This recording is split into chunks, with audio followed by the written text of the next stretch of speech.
Let's go from hate to love. To love. So, you had some questions for the love doctor. Oh yeah, the love doctor. Right. Give us a master class on approaching women. Approaching Yeah, women. for the guys that have a hard time. I got a couple guys that in my life. I've had hard times with women too. Oh no, I know. have. I've had hard but I think it's main. It probably if you click, you click. However, which way you get at it, right? You not get at it. Excuse me for saying get at it, but go. The flow, the chemistry. Now when you say that, I'll give you a prime example. This was probably in my teenage years. I was at a party one time, and I asked a girl. I said, "Hey, do you like to dance?" She looked at me. She said, "No," and I said, "I do." I started dancing right in front of her, and I could imagine you do that for sure. And I got her to laugh. Yeah. And by the end of the night, we was cool. Yeah. Got her number. But the point is, what I'm trying to say, Ed, is everybody likes to laugh. So that's always been my key to getting a woman's attention or make them laugh. Make them laugh for one. It is a true fact. Right. Make them laugh for one. Yeah. And if women love men that make them laugh. And here's another thing. In nowadays we have technology. So here's the texting game now. Okay. There's you could tell a woman anything you want. Yeah. All bets are off as long as you add LOL. For real? Because then you're able to get out of a sticky situation. Oh, right. Yeah, let's say I could say the most like, "Girl, I want to kiss you." LOL. And if she laughs, then you go, or she could either laugh at what you said, or she could say, I find it so funny. or she could say, "I want to kiss you too," with no LOL, no nothing. Like serious. She changed it up. Serious. But you gotta give yourself a safety net, so you don't embarrass yourself. Yeah. You can say I've learned you can the most preposterous you thing. can text anything to a woman. But as long as you add the little emoji LOL, there's nothing she can say. She can say that's not funny. Yeah. And you could say, "Well, you know what? I'm sorry, it wasn't funny. Yeah. I like to joke a lot." Yeah. That's your way. That's your escape. That's your escape route. Yeah. I got you. So, number one, but you're quick witted. See, you're a quick witted man. See, that's different. Number one, not everybody has that wit. Number one, you got to make them laugh. Number two, nobody likes rejection. Nobody. Yeah. So you got to throw rejection out the window. So if you're at the club and you see a lot of women, you go up to them, you talk to them. You may get 5 no's, but there's got to be a yes up in there. So you gotta play you gotta play the numbers. You got to be ready to get shot up. You got to be ready to go, take it. like Tony Montana? Yeah, like the shimmy shake. You got to be willing to take them bullets to get go on like Scarface to get to what you want. Let's go. So forget about you got to accept the fact that you're going to get rejected. Oh yeah. So I've really never had to, and I'm not saying I'm a down. So embrace it. Embrace rejection. Yeah. Because you're going to get it. You're going to get it regardless. Yeah, you're going to get it regardless. But be friends with it. Like what I was talking to you about earlier. About the book. Being at your edge. The fear where okay, we're talking about rejection. People fear rejection, right? So what the book said, in the book I'm talking about, just for people, for reference, for people out there, it's called The Way of the Superior Man by David Deida. I don't know if I'm saying his last name right, but Deida. But just look that up. And, it's in this chapter, I think it was chapter, I forget the chapter, but the chapter was talking about living at your edge. Finding where you fear most and kind of like trying to surpass it a little bit. You could get to the point, like I was telling you, where you go so far where it's obsession and you like sacrifice your whole life for it, and negatively, or you could be so relaxed about it and lazy about it that, you do nothing and you waste your life away, and that's the negative. So the balance is to be able to get to your fear, and just a little bit beyond that, and that's where your edge is at. So I understand that. I could definitely understand that. Mm-hmm. So have you ever looked at a guy and a girl and you go, man, how did she end up with him? Oh yeah, many times.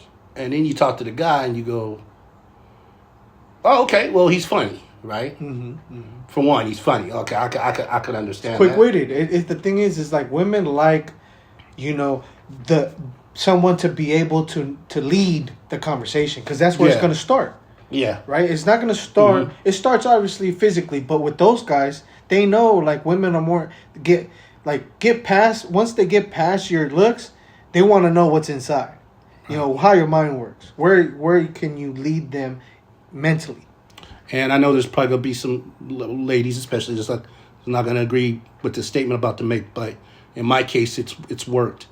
And I'm not saying be abusive to a woman. Mm-hmm. I don't condone violence.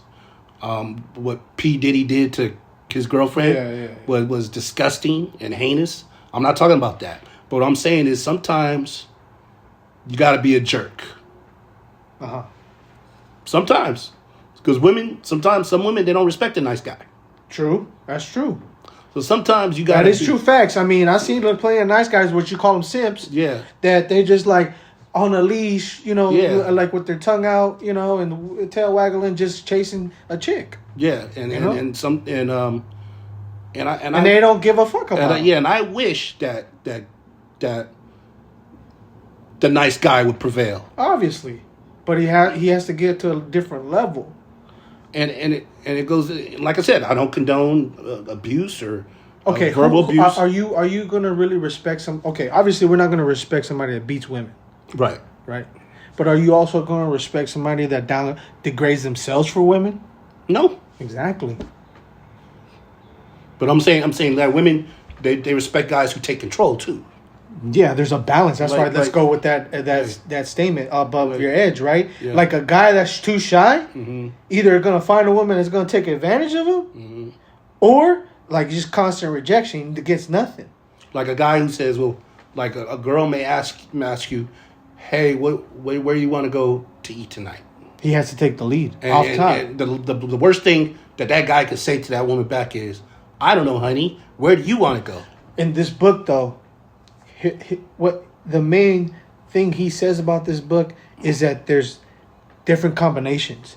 Mm-hmm. A man and a woman can have swapped positions in the sense of like feminine and masculine energy. The woman could be more masculine and the man could be more feminine, but that's what the chemistry brings each other, because maybe the man is more feminine, he needs more of a masculine woman to balance him out, vice versa. So there is that factor. Yeah, so you're saying in a sense opposites attract. Basically. But there's always, and not just in heterosexual relationships, but also in homosexual relationships, So relationships in general. A mutual respect has to be number one. Yeah. A mutual respect for each other. Yeah. I believe that you get what you give. You get what you put into a relationship is what you're gonna get out of it. Yeah. I always tell people, married people, pick your battles. It's not worth arguing over when you put the wrong salad dressing on my salad. Yeah. That ain't worth the argument. It's like this book I have here. It's called If You Only Had an Hour to Live, right? Yeah. What would you do? Right? But then there's other books that this author has written that says don't sweat the small stuff. Yeah. That's what you're basically saying. Basically saying, yeah, don't pick your battles, because the smallest of things could blow up into the biggest of things, and then you realize, well, what in the world was I fighting about? Was it worth it? That was a stupid argument. Yeah. But at the same time, I mean, each case is different. I'm not saying I'm an expert. I'm just saying what's worked for me. Well, the key thing for me is having a sense of humor. My wife tells me, though, she says she gets irritated with my sense of humor. She says, I play too much sometimes. She says, which is funny, is that I'm my funniest when I'm not trying to be funny. Mm-hmm. That's when she says I'm funny. Mm-hmm. And which, because she takes your probably your sense of humor as sarcasm. yeah, oh yeah, sarcasm and just messing with her. Yeah. You know, pulling her proverbial pigtails, so to speak. But in all honesty, I feel like most women really are more sensitive in that area commonly than other women, just because women have a higher sense of like sensitivity about themselves. Well, they're more emotional. Yeah, they're more emotional. Men are more logical. Women are more emotional. Yeah, that point. So That's a proven fact. Yeah. Not saying that's a bad thing or nothing. Not saying that that women aren't strong. That's just how they're wired. That's how it is. Yeah. You know, and so we have to respect that. You know, And not take it personal. and not take it personal. Exactly. Mm-hmm. But the relationship thing, I noticed that it's getting harder and harder. There's two outcomes. I think it's hard because, you're trying to make an organic connection with an inorganic way of doing it, right? Through a phone. There's that one-on-one thing, everybody fears it. Yeah. I mean, in a sense, in the back of their mind, right? Nowadays, it's like, is it still common to really meet somebody in a grocery store? Maybe, but how compared to like the 1950s, right? It obviously is They tell you, it decreased. you meet someone in a grocery store, you meet someone in church. They say, they say maybe 9 times out of 10, maybe the club is not where you're gonna find your soulmate. I always had the hardest time even just getting somebody to dance. Yeah, well, you should try my method. You like go, hey, because you don't word it like, hey, would you want to dance? Yeah. You say, you like to dance? Uh-huh. And they'll go, do you say, oh yeah, go out there, Yeah. or they say, no, I'm cool. Yeah. Well, I do, and you just start dancing right in front of them. Yeah, I know that would work. That works. That's gonna work 9 times out of 10. It's gonna work all the time because you have a way out. Yeah. And if she wants to do what she's gonna do, That's she's clever. gonna do That's it. clever. See, you're quick witted like that though. Not a lot of people have that. It's so for each individual's got to be a little different. But obviously, like you could apply it. You could try to apply it if you have some kind of sense of humor or some kind of courage in you to do something like that, right? But what is something that maybe a little bit more that's practical, but maybe that could fit a little bit more of a wider crowd that not so sparky upside upside the head. You're saying like out of the blue in a grocery store. Yes. How do you meet somebody? Yeah. I don't know. No, but it's like because I've never. I mean, You never did. I've never had experienced that. Yeah, I've never had that. I never really. Okay, let's say I how never do you really make had to pick up. How does a man make friends with a woman? That's a better question. And you got to be very careful with this one because if you're not careful, you go in the friend zone. Well, there's something about putting the man putting the woman in the friend zone that's more effective doing that way than, and I believe it because let's say you meet somebody and you become friends first, right? Right. I mean, how can you not do that first? You have to do it. First. You have to do that first, right? But let's say the man, how do you get considered put into a friend zone by a woman? Basically, it's saying that that's a guy I won't, have an intimate relationship with. That's what she's saying, Right. right? So if a guy puts a woman in the friend zone, it's either because he really wants to, keep her as a friend, or he's not interested in her like that. So he's just gonna automatically put her in there. Which raises the eternal question too: is can a man and woman just be friends? Yeah, that's what I'm saying. Okay, like, now that's what I'm saying. Like that's now- why the guy would put her first, right? Yeah. If it makes any sense, what you I'm said, saying. Well, it's a rarity that a guy wants to put a woman in the friend zone. True. That's a rare thing. But here goes back to the book. you have to put your purpose as a man first before anything else. Women, if you're married with your wife, your children, because you're living, within your true nature and self. Now, if a man is, and I'm not saying I'm a superior man like at all. I have so many defects I got to work on. Yeah. But the thing is, it's like being able to look in the mirror and admitting to yourself what you have to work on. That's the hardest part, the hardest step to make. Everything else starts to flow and start to follow once you're able to have enough courage to admit to yourself these things. Yeah, a guy I used to work with, he said, "Hey, Sean, I wrote a book about women." Uh-huh. And I go, "You did?" He said, "Yeah, all the pages are blank."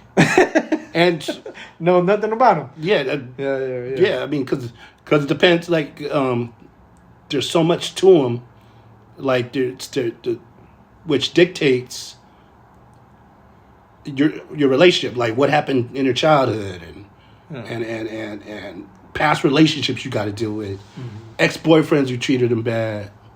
Yeah. There's such a mountain to climb as regards meaning there's so much against you, so much against a relationship nowadays that it's almost like climbing an uphill battle.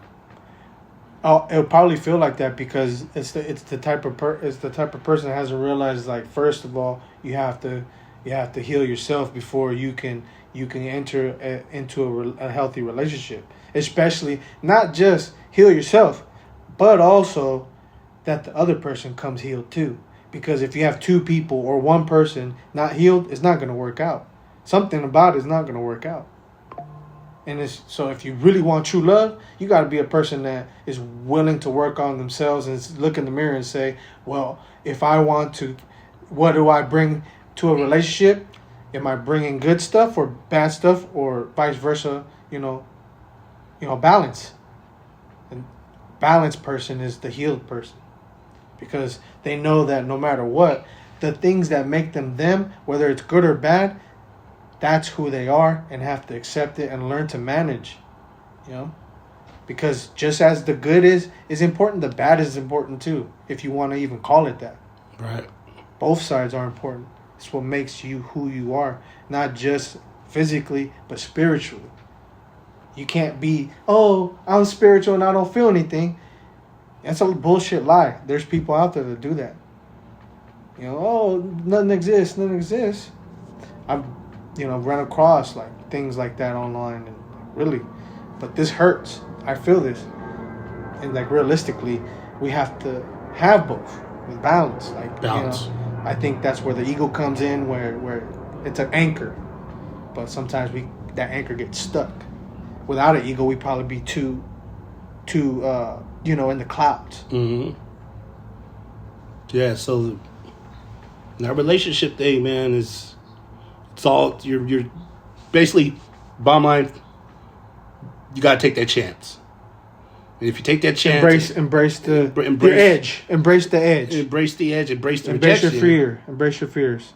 Because, and that's just not in relationships. In anything in life, that's what the book is talking about. Don't live life with regrets. Yeah. Don't live woulda, shoulda, coulda. Yeah. Just do it. Yeah. And because no matter the outcome. Because in the end, you can't tell yourself that you didn't try. Yeah. And like I said, that would fall in the relationship category. Mm-hmm. Ask for that number. Yeah. Strike up that conversation. Mm-hmm.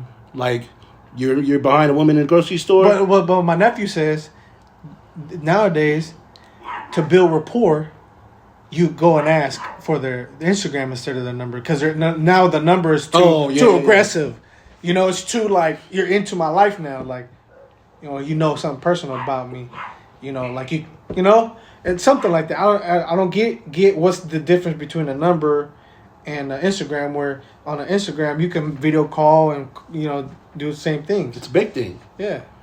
So why is it more difficult to get a number than an Instagram? Well, because now everybody you've heard of liquid courage. Liquid courage. Okay. This is digital courage. Digital courage. Okay. That you can pretty much be, because you know what I think it is too. Like you get a preview of the person. Right. You can look at their photos. Photos, yeah. Okay. Look at their photos. You can see what they're into. Mm-hmm. It kind of takes away the middleman.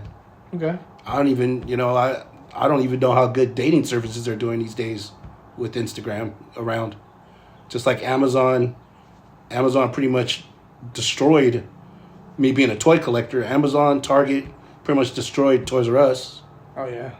And stuff like that. So you have these mediums that are destroying other mediums that we would use. It's survival of the fittest. Pretty much. It's like Darwin said.